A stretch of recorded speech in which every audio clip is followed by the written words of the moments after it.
This is Karen with NewClevelandRadio.net, and it is time for Let's Talk Life with Alicia.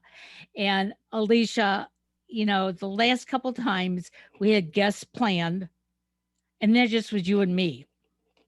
Today we have a full house. Yay! I'm so excited. Don't get me wrong. I love talking to you and all of our personalities all in one, but it is much more fun when we have people to converse with. There we go. I'm not drinking, guys, by the way. It's just coffee. Oh, well, I've got my coffee here too, so we're in good shape. So, as I told you, Alicia, I interviewed Dave last week, and his subject matter is about bullies. And you and I have sort of touched on this on and off on some podcasts that this world is pretty bad when people feel they have to pick on each other. Um, and I am so grateful to Dave and Andrea for putting together a film that made me cringe a little bit, but made me cringe because the message is there and it needs to be seen and heard. And I know, Alicia, you work with a lot of your patients through trauma. And sometimes we forget that we've been bullied.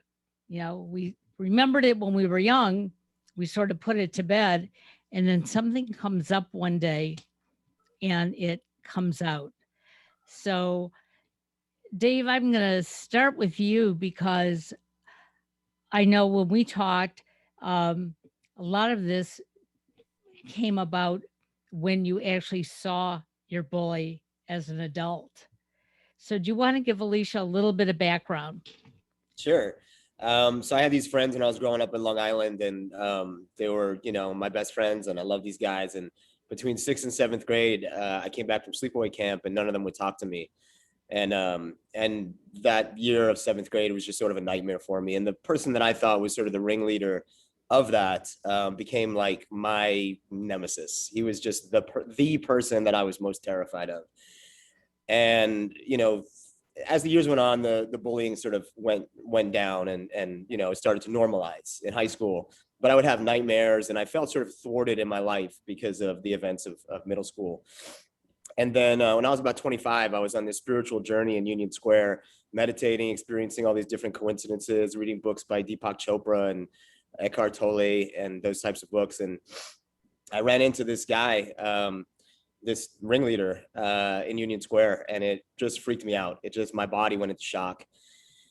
And at that time I was an actor, and I talked to my two close friends at HB Studio where we were taking classes. And our friend Din said, "You need to write about this." And Andrea here said, "You need to confront this guy. Otherwise he's going to haunt you for the rest of your life," which became a kind of a popular line in the film. And so that's sort of what we did. For the next 5 years, we were creating the script. We would do improvisations and come up with creative ideas. And I would sort of go off and write, and we'd come back together. And at the same time, Andrea was kind of training me to confront this guy through boxing and chess and, sort of like the intellectual battle, the physical battle, and all these things. And then one night it got very real. And Andrea said, "You're going to confront this guy, right?" And I said, "Oh, yeah. And he said, "Well, call him up." I said, "What do you mean call him up?" He said, "Right now, call him up." I said, "I don't have his number." He said, "Find it." And we went on this wild goose chase to try to find his number, and called my old friends from childhood, called a lot of people, and got on Facebook, couldn't find him. I ended up finding him through a friend of mine. Her husband had run into him and got his business card. And it was like the Holy Grail. That card was like the Holy Grail. And I ended up meeting with him and confronting him, having a talk with him, in which he pretty much apologized. And then about 15 years later, we made the movie. That's kind of it in a nutshell. And a whole lot of other stuff happened, but that's where we'll start. So, Andrea, why did you feel that he needed to confront him? It's a good question. I think, as it's in the movie, I just feel like whatever your fear is, you just need to confront it. I worked for, I think, 2 years. I was following in my father's footsteps and worked as a carpenter. And he did formworking, which is basically on skyscrapers. And I actually worked out I was scared of heights. So what I used to do was every night when it was time to leave, I used to go all the way to the top and scoot myself over, because every time they poured a new floor, there was no barriers. And I would just creep and look over. So eventually I got to the point where I could sit with my legs dangling and look down. It took a while, but I had to confront that fear of heights. And I think that's just really become my motto with everything. Just whatever the fear is, that's an opportunity. You're given an opportunity to grow and develop by confronting it and then moving on until you got no fears left. If that makes any sense, or if that's even... Right, my job's done. Here's my new guru. Not only is he from Australia. Okay, that is insane. And it is so cool all at the same time. Like, I'm terrified of heights, but the fact that you would like actually dangle over, like, I'm not going to go fly a plane. I hate planes. I don't like it. Drugs and alcohol, and I'm on the plane, and then we go down. It's great. And there's no way a skyscraper.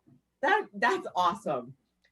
but you know what? I have to say, I appreciate the fact that you care enough for Dave to be like, no, like, this is haunting you and you need to do something about it. And that to me is absolutely like, that's a brotherhood, a love, a friendship. That is, you need people in life like that for sure. Yeah, I don't know if I would have done it without Andrea, to be honest with you. And it was a big deal for me, and a lot changed after that in a good way. It sort of led to a lot of different challenges that I was able to confront, in part because I was able to confront my greatest fear. And I think we both sort of motivated each other to get this film done. I mean, I came back 15 years later and approached him, but he was always sort of the mind of like, this is something that needs to be completed.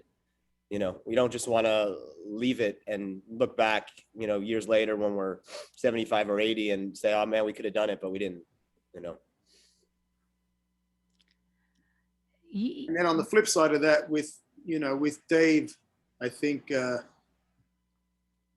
regardless of, and this is just in general with all people, we all have our strengths, we all have our weaknesses, we all have our positive elements or, pros and cons to our personalities. But at the end of the day, I always felt Dave had a really pure heart and, honors truth. And I had to stand by him through thick and thin, right to the end, which is where we are now. And we had some moments, we've had some moments, but at the end of the day, and I try and honor truth. I try and make truth my guide, just honor the truth. It's not about being right or wrong or winning a battle or, it's about honoring the truth. And if you sit in silence long enough, you know what the truth is. That's interesting. He said he couldn't do it without me, but I'll also say I'd kind of stand by him through virtually anything. So you were the voice in the movie, and Din was sort of this quiet, you knew what he was sort of thinking, but he wasn't always saying it. And is that what he's really like? Let me just say, because I want to say this. So the premise of the film needed to have Andrea's voice and Din's voice. Otherwise, it's just your sort of typical revenge fantasy that we've seen. The thing that excited us was, how do you confront somebody without becoming the bully? How do you confront the bully without becoming the bully, right? If I was to just go and, beat the crap out of the guy, or even worse, then I'd be as bad as him. So I think what we were exploring is how to confront somebody, but do it in a way that could potentially be healing. And this way of this character wasn't perfect, as you know, Karen, but I think he does learn something in the end. And so, yeah, Din's voice was that of forgiveness and letting go. We didn't get everything into the movie that I think we wanted to, in terms of Din's character, but I think we got enough to tell the story. But to answer your question, I think Din has his moments of being very quiet, but he could also be very outspoken, and he's very, very bright. And he always brought this sense of context to the story, context in terms of social context, in terms of what the story means socially, politically. He was always able to see that in a way that, Andrea and I may have seen things a little bit differently. Well, we all have people like that in our life. Not everybody is going to think and do things the way we do them. And they help influence us. That is, if we let them. As Alicia knows, coming from a totally different generation, I see things differently. And Dave, you and I sort of talked about this, that your mother still has this guilt. Why didn't she know? Why didn't she do something? And last night after we got off the phone talking, my son came into the office and he said, "Why didn't you tell me that you were on the phone call?" And I said, "Well, I told you, 9:00, I'm going to be talking to Dave." And in the meantime, my husband had made a comment to him, "If only we had known, maybe you wouldn't be in the spot you are today." And my son looked at the two of us and said, "You don't understand. Back then, I wasn't at a point that I could tell you what was going on. And you couldn't have corrected it because it would have made things worse." And as a teenager, he's right. If we would have gotten involved, we probably would have made it worse. So there are people around you who maybe knew what was going on, even some of your classmates, but they didn't get involved either, did they? My mom, and I wanted to mention this last time we spoke, my mom wanted to go and talk to his mom. She wanted to do that. And exactly what you said, I said, no, it's going to get worse. Was that the right or wrong move? I don't know. But it speaks to what you're talking about, that at that age, it's just so terrifying. And I guess I don't know, you just freeze up. There's this fight or flight and then there's freeze, right? Right. So it might be that freeze component. So, Alicia, you have kids who are one who's basically at this age, Yeah. and one who thinks she's at this age. So, as a therapist and a mom, what do you do? If You're funny. So Okay. there is no therapy. No, Dr. Minlin went home. She's off the clock. Okay. But Mama Alicia's right here. And so, as a misfit kid, as a totally somebody who had arguments beating to her own drummer because of the direction she was going, being a girly girl and a tomboy all at the same time, hitting puberty early, all this crap in front of me, like, oh, you were teased, oh, that person liked you, oh, you know what, I learned how to fight, and I have a temper on top of it, so it's even better. I mean, I think I was suspended in 6th grade and then got it reversed like half of 6th grade because I was 5'4", really big boobs, and they would constantly make fun of me. But it's the 80s and we're building men. That's, that was, I hate, that's like nails on chalkboard to me. And I'm sitting here like, okay. And so my dad's like, you never throw the first punch. I'm like, okay. So being a girly girl and doing ballet and then also football, I play all boys in my neighborhood, my age. What do? You play basketball and football, or you play dolls with your little sister. I want to not play with my little sister. So my dad taught me how to play football. Girls can do anything, right? Sure. 8th grade, I try out for the football team because I'm going to go play football. And my dad refused to sign the permission slip. And he said, no, you're going to get hurt. So, and he knows this, so full disclosure. And my dad, a physician, I've learned how to sign his signature for years at that point in time, and I forged it. I did it so well that when my dad actually signed a real note, they thought that note was forged. So, yeah. And this is, hi, yes, and I'm a doctor. This is like a little nuts. But this is my retaliation, and this is my like getting even or revenge, so to speak. So I make the football team, and the boys are not happy about this. And at recess, and it was really rainy, they were going to make a point. And I ended up with 2 broken ribs and a concussion. And and we got stuck in the mud in the ambulance. And funny enough, my father had an emergency. And so he was at the emergency room as his little girl is being wheeled in. Not mad that I was playing football, not mad that I made the team, mad that I forged his signature well enough that they couldn't tell that it was fake. And my father looked at me and he said, this is why you are a girl and girls don't play football. And the structure of that, of being at the time a feminist, and I don't like that word anymore, we're humanists in my household, that how can I be both? Because I love football. And damn it, if you can play it, I can play it too. And really growing up with that and then realizing, that was a type of bullying. And realizing that, oh, you know what, I'll be stronger and I'll be tougher because it's the 80s and now we're into the early 90s.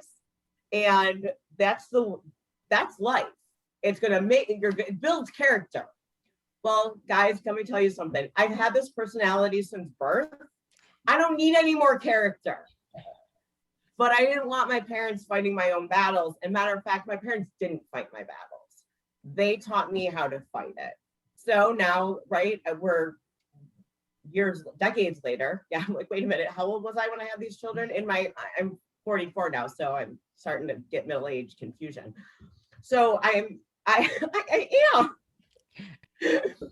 So I had these 2 children, and my son is very sweet, and I am absolutely terrified because he was 3 years old. He is a very tall, skinny boy, and he knocks over his best friend, and his best friend cries, and they're 3. And my son has never, ever touched another kid since then. So flash forward to this kid who's always like holding him and just being really weird on the playground. And I was like, Max, tell him to say no. Tell him no, get your hands off of me. And Max looked at me and he goes, Mom, he won't stop. I go, then throat punch him. And my son goes, I'm going to get suspended. And I said, you are? And I don't care. I'll go to school and I will have your back because you keep telling me you have it, but you are coming home and you're not crying, but you're upset. So unfortunately, he has a little sister who's a little tough girl. And she's like, I'll go kick his ass. Who is it? Okay, honey, you're not even in school. She's like, no one picks on my brother. I'm like, I got it. And I call this mom and I say, you know what? Because it's elementary school, right? I should be able to call a mom and be like, you know what? I'm not really appreciating your son. And she says to me, Alicia, boys will be boys. So I'm mad as hell. I'm mad as hell. I teach my kids that, you know what? We treat people with love and kindness, but you don't get pushed around. I will have your back. I'm trying to give you the tools to not have to fight, but if you have to fight to win. Because honestly, I would love to say love makes the world go round, and it doesn't. And people are mean. And we've taken teasing to bullying completely. I look at teasing as you care for somebody and you kind of push their buttons a little bit. Like I have friends that I'm like, oh, you're such a shithead. They're like, and it's not like being mean or venomous, but that's very different than somebody who's like, I don't like this person for whatever reason, and calling them a whore and then spreading rumors all around that they've slept with 75,000 people and ruining somebody's life. There is a very big difference, and we don't teach that distinction any longer because we have forgotten that we're human.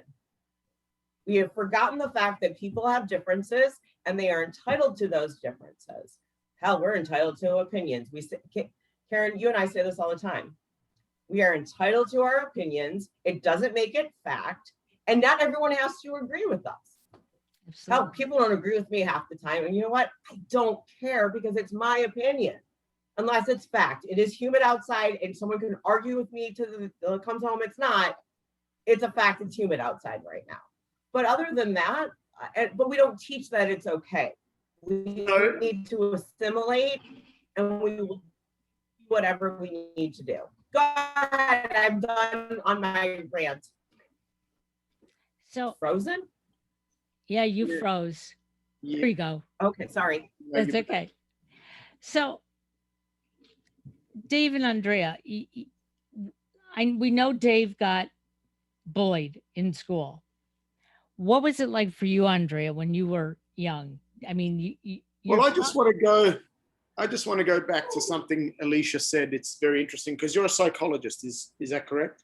Yes, that's correct. So my oldest son, he's on the spectrum, as I saw with you, Karen. And I was taking him into the city while he was going twice a week into the city to do neurofeedback with a psychologist. And he's actually the gentleman that I think kind of really pioneered that. It was interesting because the session overall was like an hour, but I felt like while my son was having neurofeedback, I'm talking to the doctor, and I felt like I was probably in therapy because he was giving me a lot of advice because he got into it because his son was on the spectrum. He wanted to do everything in his power to help his son. He was actually an electrician. So wiring houses, then rewiring the brain. So it was very, wow. So anyway, we were having a conversation and he said, just make sure you don't tell medics not to hit. Because I say to him, don't hit. We don't hit. You're not allowed to hit. He said, don't say that to him. I said, why? And he said, because one day he might have to hit to defend himself. And I'm thinking to myself, whoa, this is coming from a therapist, and he's telling me to not to say that to my son, because maybe one day he's going to have to defend himself. So coming from you, now it's a second therapist that said the same thing. It's very interesting because now it's getting my mind thinking in kind of a different direction. But to answer your question, Karen, and I don't know if I've ever mentioned this to Dave, but or maybe I have. We've had a gazillion conversations over 20 years. But I remember specifically, I think 12 years old. In Australia, it was very different. You had primary school and then high school. And then whatever your grade was, you try to get into university. So primary school was from grade 1 to grade 6, and then high school starts grade 7 to 12. So it was the first year of high school. So I was 11 or 12 years old. And, we were playing a game of basketball, and there was, if you want to call him that, a bully. And he was bullying me all over the basketball field. And he had done it quite a bit on the playground and what have you during our recesses, our breaks. And I just thought if you ignore it, long enough, it's, he has to get tired of it. But interestingly enough, the more he did it, the stronger he got, the bigger he felt. And everyone's like looking up to him, nearly egging him on, like, look at this guy, look what he can do. So I put up with it. And we're playing this basketball game. And I'm getting thrown all over the place. And I'm not the biggest guy. Basketball's not really my game. So it got to the point where I said to myself, he does it one more time, I'm going to punch him as hard as I can in the face. That's just what I'm going to do.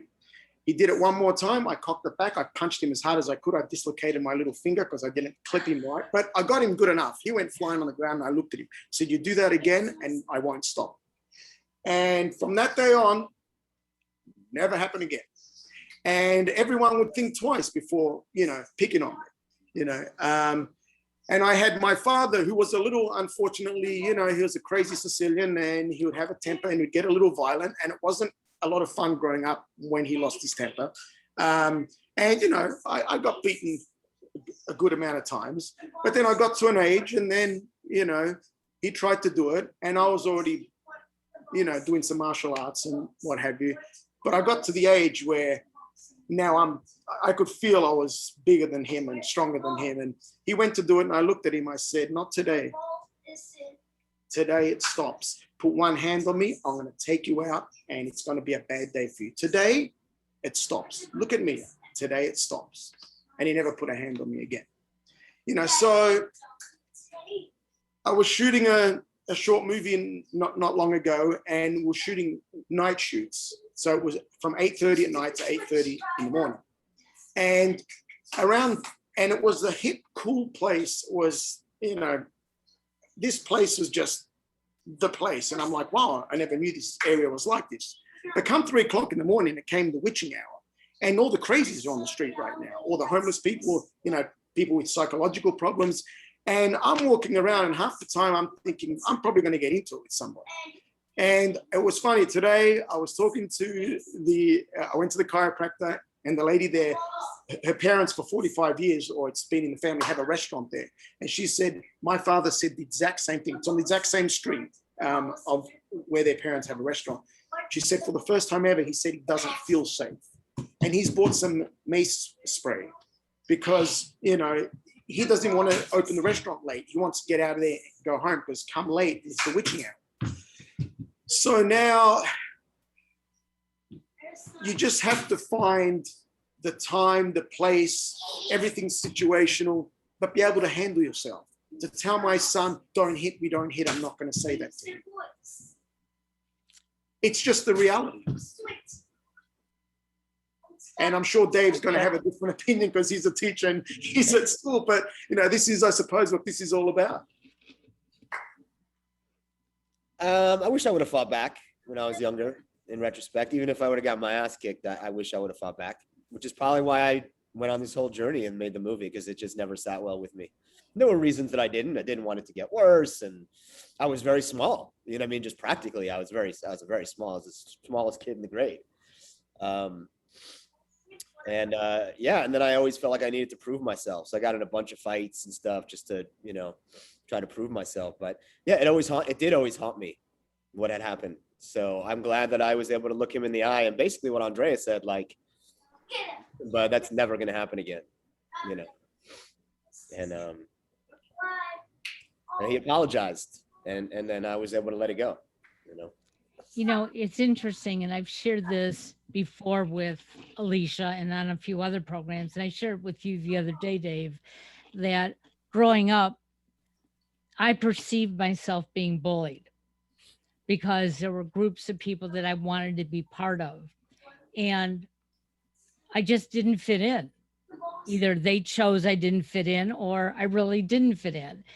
And because I wasn't being accepted, I would go home after school and cry my eyes out that, you know, these people don't like me. And yet, you know, I had a group of friends, but again, when you are a young teenage girl, there's this idea, this is who I have to be, and these are the people I have to be with. And we had a elementary school reunion. I think I was just about 30 years old. And my husband made me go back. He said, we're going to go to it. He said, you know, if you really were bullied, nobody's going to even care about you when you walk in there. And if you don't like it, we can turn around and walk out. And I walked in, and people are all excited to see me. They're hugging me. How have you been? You know, what's going on in your life? And I realized many years later, obviously, that sometimes we bully ourselves. And it's tough because society has told us who we're supposed to be. And if we listen to the commercials and we listen to our parents and our grandparents and sometimes our teachers, and that's not to put you down, Dave, but there are teachers out there who will tell their students, you know, this is who you're supposed to be. And yet it doesn't fit. And when you find people that can understand you, that's when, you know, you can shed, you know, all that angst that you've been living with. It's true. Well, I'm smiling right now because Karen wouldn't have been able to say that 3 years ago. You're right. You are absolutely right. I want to cry right now, but I just did my makeup for this, so I'm not going to. But I really that's why I'm smiling. I'm like sitting here like she's giving this heartfelt thing, and I'm sitting here like looking at the Zoom thing, going like, God, I'm coming off as such an asshole, but I'm so happy like to be able to say that. And it's like we all have those cheerleaders, and Andrea had said like, you know what, you confront your fear. Well, we all use those things, like whatever it is. And you're right, it's not just peer bullying. You can get bullied by parents. You can get bullied by a plethora of people, the media, what you're supposed to look like versus what you're not supposed to look like. And I'm gonna say this, and I know that there's kids in the or like around, but zero fucks given. Like that's what I teach my kids, like balls to the wall. I don't care. Like be you. Try to figure yourself out and your standards, because at the end of the day, it's you who has to look yourself in the mirror. I used all of the experiences of me being different, and I was just like, it's the big middle finger I give to everybody was, I'll prove you wrong. Oh, you can't do that? Oh, screw that. I'm going to show you I can do it. Oh, you don't want me to do that? No, I'll figure it a way out, because I'm not going to be made feel less than. And then to really understand through the bullying perspective, it really is not about you. And I tell that to my kids all the time. I tell that to adults. I tell that to pretty much anybody is that's how bad the person feels inside, and misery loves company. And you have options. You can engage and you can be a part of it, or, you know, you can do you be who you are. And I think part of that, I always say people's opinions of me are none of my business. They're just not, because that's them. And I know who I am at heart. And so my son, who is a very sweet person, who does not like to break the rules, where I'm like, please break the rules. I'm probably a bully to him on this. I'm like, experience breaking the rules. So he's like, Mom, I left band class on Zoom 5 minutes early. That's him breaking the rules. And I was like, awesome, honey. You know, I told him recently, so this is a very quick story, but this also has to do really with bullying too, and the fact I'm a little ADHD, so sorry, diagnosed late in life. They 7th grade, we had a horrible science teacher. Her name was Mrs. Brown, and she was just venomous. And she did not like me, and she made me feed the snakes, which I am not a snake person, crickets. And I swear to God, I don't know how those snakes survived when I had to feed them, because I didn't, and she made me touch the crickets. But that's a whole other story. Snakes should not be a part of the animal kingdom. But anyway, so we're doing a chemistry lab thing, and I'm sitting in the back with my buddy, of course, talking, because chemistry is not important in 7th grade. But she says the magic words of like, we have all these chemicals, we're gonna mix this, and this together, but don't mix these 3. And because she didn't like me, I raised my hand and I was like, why? Why can't we mix these 3? And she's ignoring me. So I go to my buddy and I'm like, hey, look, watch this. Boom, boom, boom. There's a big little explosion and there's a little fire in the science lab. So I get stuck to the principal's office. And it was very much, she did not like me. She really did not like me. And she made it very much known. Now, did I really act out? No, but you don't ever, like, don't push the button. I'm the kid who's like, well, why can't I push the, if you would have told me, hey, if you push this button, X, Y, and Z is going to happen, I'm not pushing the button. But anyone who knows me who goes, oh, Alicia, don't do that. Oh, screw that. No, let's see what happens. Well, you know, the science class catches on fire and parents are called. But like, that's another thing of bullying. And I was so upset that this teacher didn't like me. I don't know at the time why, but it was like, I wanted to feel like I'm not dumb. I little ADHD and a little defiant, but I'm not dumb. And I'm trying, and I have an attention span of a gnat, but there's no reason for her not to like me. But she really didn't. And honestly, that whole situation, because I've been thinking about it the last couple of days, could have been prevented had she just answered my question. But she was going to prove to me that because it was probably going to be something dumb that I asked. Yeah, before you go back to your Oh, whose kid is that? That just warmed my little heart. Maddox. Oh, that's okay. No, that's I okay. love it. No, That's real and family. his name is Maddox, and I love that too. That's her son's name. No, it's not. Max is my son's. That's what I said. That's your He's son. Maddox. Oh, I'm sorry. See, it's my ears. What can I I say? know. PP, you need to know what your nephew's name is. Yeah. So, Dave, this movie is now out. It's playing in festivals. We're all talking about different forms of bullying. Do you believe that people are going to be able to see their story through yours? That's what I hope. I mean, that was always my hope. And by the way, if anybody out there wants to see the trailer or get tickets for the Nyack Film Festival, they could go to thereunionfilm.com. We have the trailer. We have tickets to Nyack Film Festival, August 18th, Wednesday, 9:45 p.m. We'll be there. We've already sold a quarter of the tickets, and we're very excited about the movie and its prospects. But yes, I think it was always, to me, not necessarily about me. It was about how is the audience going to go on this journey and see their own. Hey, Archer. Hi, Dave. Hey, buddy. Ah, Hi. How are you? I'm good. that's good. So, and we did certain things that we sort of kept general because I think, we wanted people to see it through their own lens. For example, we struggled for a while. Was this a 10-year reunion? Was it a 15-year reunion? Is it a 20-year reunion? And then we just went, fuck it, let's just make it a reunion so that people who watch it and are 28 can relate to it, or 33 or 38. And so it actually became really easy once we realized it. But yeah, I think that, that's my hope, is that people will watch it and hopefully see their own circumstances and ask themselves, what would I do? Would I go and confront the guy? Would I just let it go? Would I forgive? How would I approach it? I mean, those are the conversations that we always had and that were really interesting to me, and that I hope people have from watching the movie.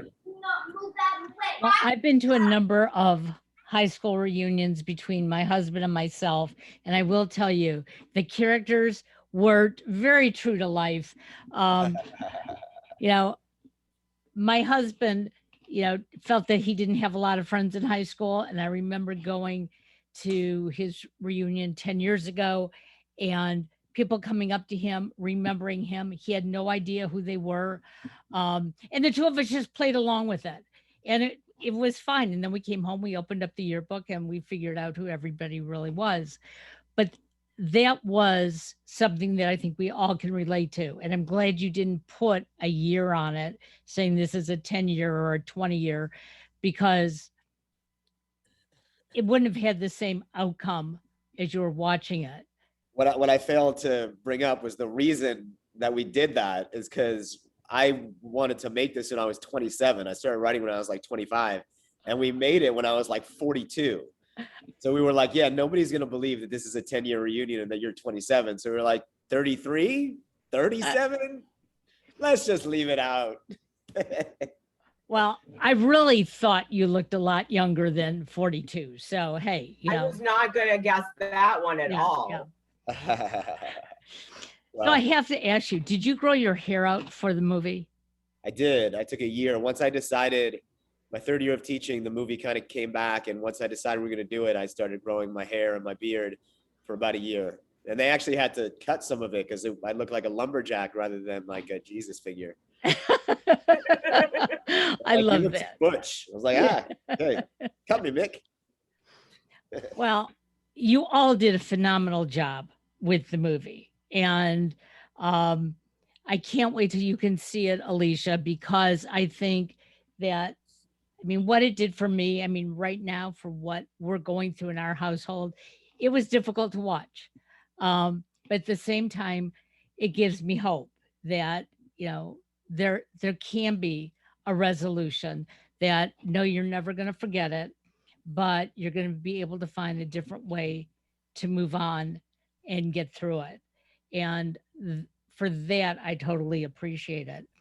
Thank you. And we're going to keep this going because we're going to be reaching out to other people. And Alicia, we hope that if any of your clients have any interest, we want to continue doing this podcast and talking to people about their experiences. Um, one of the things that I've said over and over again is if his dad and I had gotten involved and gone to the school wouldn't have done anything. And I know that for a fact because on numerous occasions when we did go to the school, they would suspend my son and let the bullies stay in school. They were keeping him safe, as they put it. But after a while, my son thought he was being punished for being bullied. And it took a long time for us to explain to him that the school was wrong. We just lived in a school district that counted how much money mom and dad had.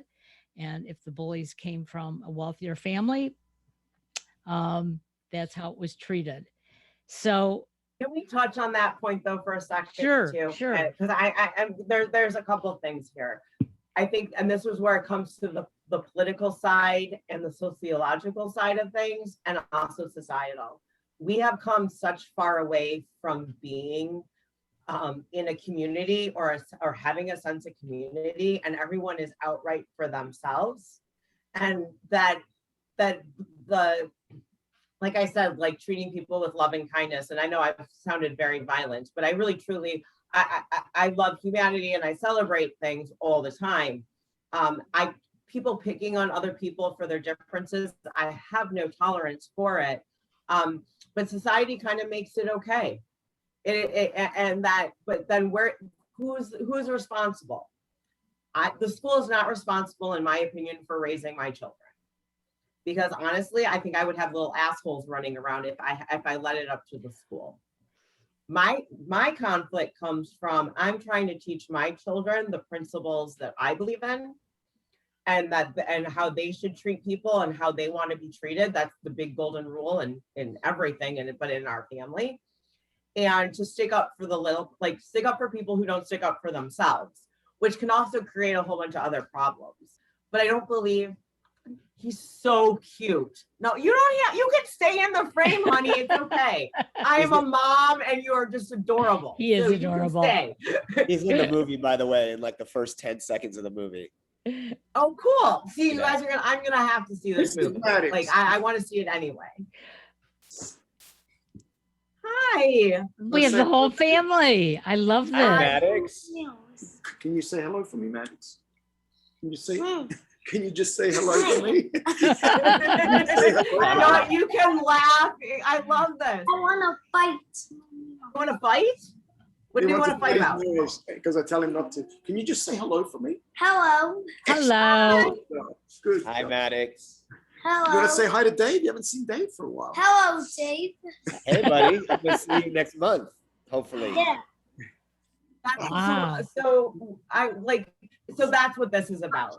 Okay. And honest to God, it's like, I'm obviously I'm very family oriented and I'm a little nutty, but I know so many parents who would be like, oh no, like I'm doing this. And then they get angry with their kids about this.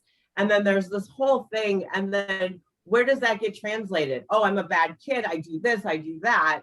But it's at the end of the day, it's my job to try to teach my children how to be in the world. And also to understand, like I tell my kids all the time, like we're a bunch of freaks. We are, because I refuse to go like, oh, well, if everyone's being mean to this kid, like it's almost like a social responsibility to pick up for this other kid. I know plenty of times where my son has gotten into situations because he has a hard time identifying like social cues. And this one kid is just having a continuously bad day. And he's continuously taking it out on my son because my son is aggravating the crap out of him. And I'm like, Max, leave him alone. And then Max is like, but now he's being mean to me. And I said to him, have you ever asked him what's going on?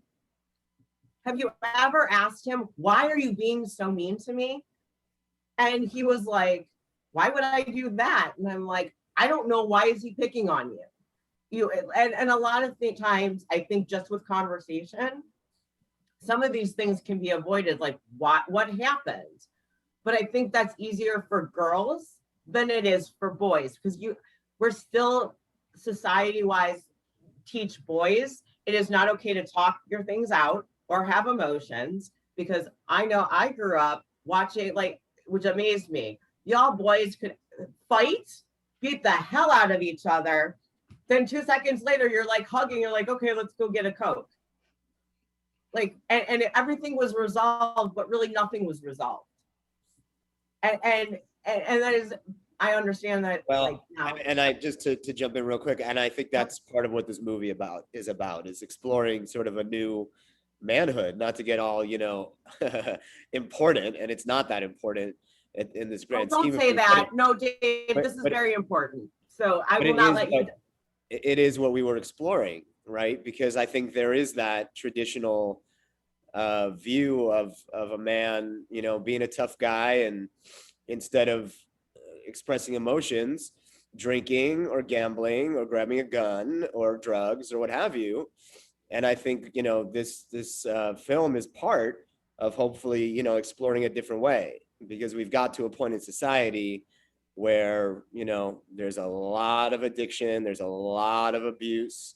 You see it in all different areas of life, from sports to, different, businesses and media and such. So we were trying to explore, how to be a man today, because it's different. I didn't go to war. You know what I mean? I didn't even have to work in my 20s because I had help from my family. So one of the things we were exploring was this idea of a rite of passage, and I think young men have traditionally gone through that in other cultures and other time periods, but we don't necessarily have that here.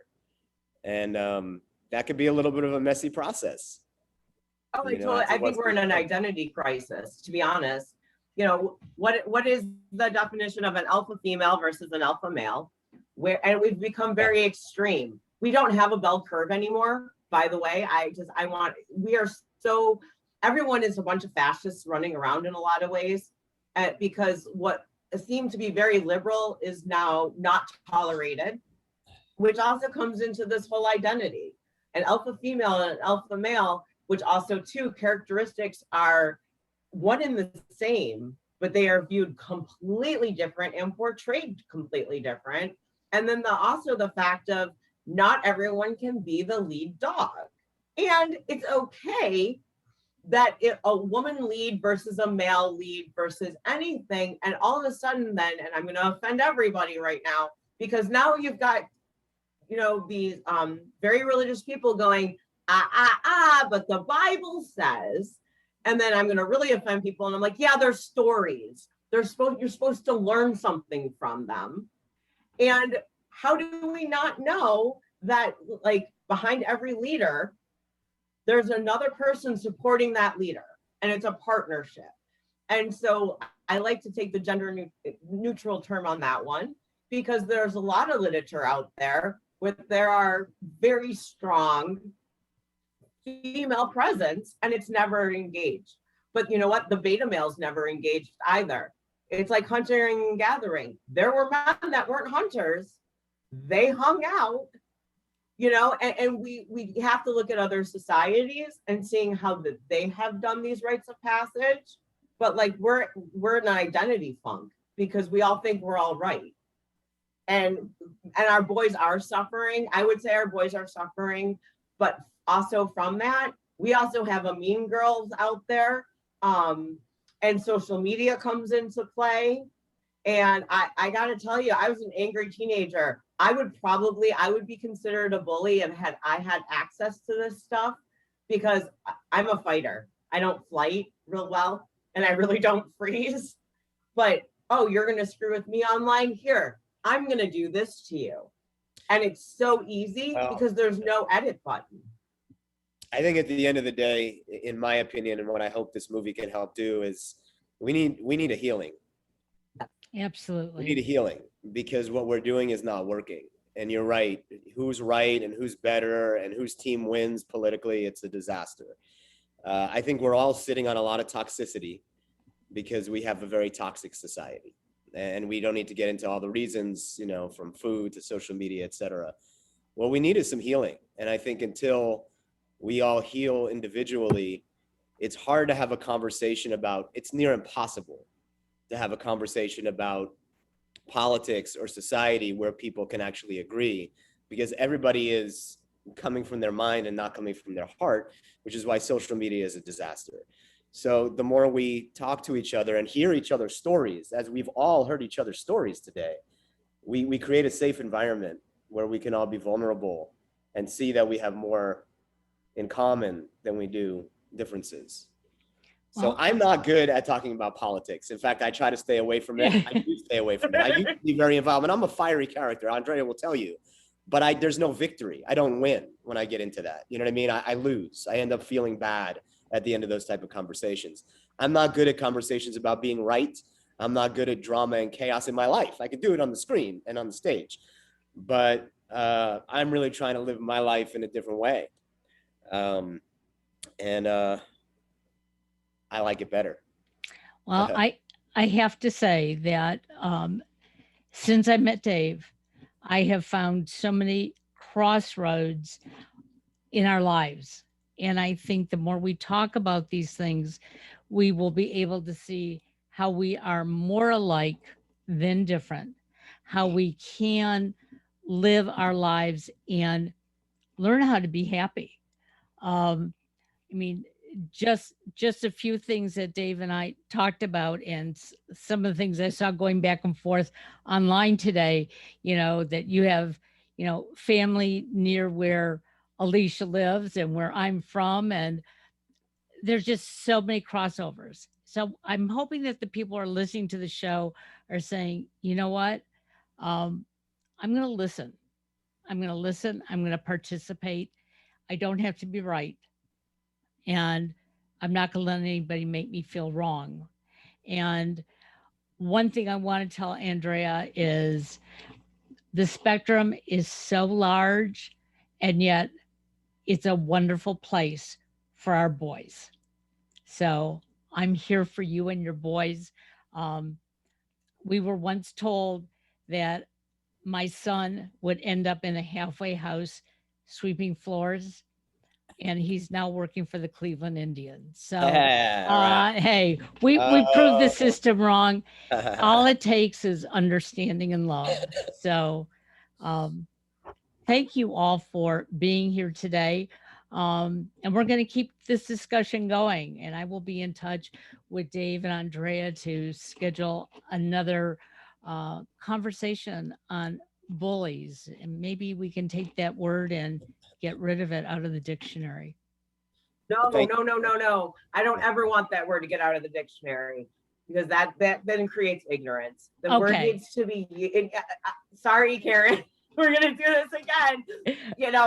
No, hate, intolerance, all these words, if we ignore them, then they just continue and we're part of the problem. We need to talk about them. We need to name them, and we need to own them, because we can't, if we don't own our shit and we don't acknowledge it, then it's just going to continue and it's going to get worse.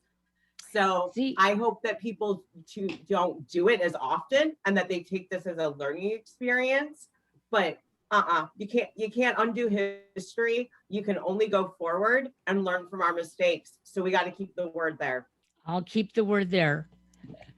Have a great day, everybody. We'll talk soon. Thank you, guys. Thank you, guys. Bye. Bye. Bye.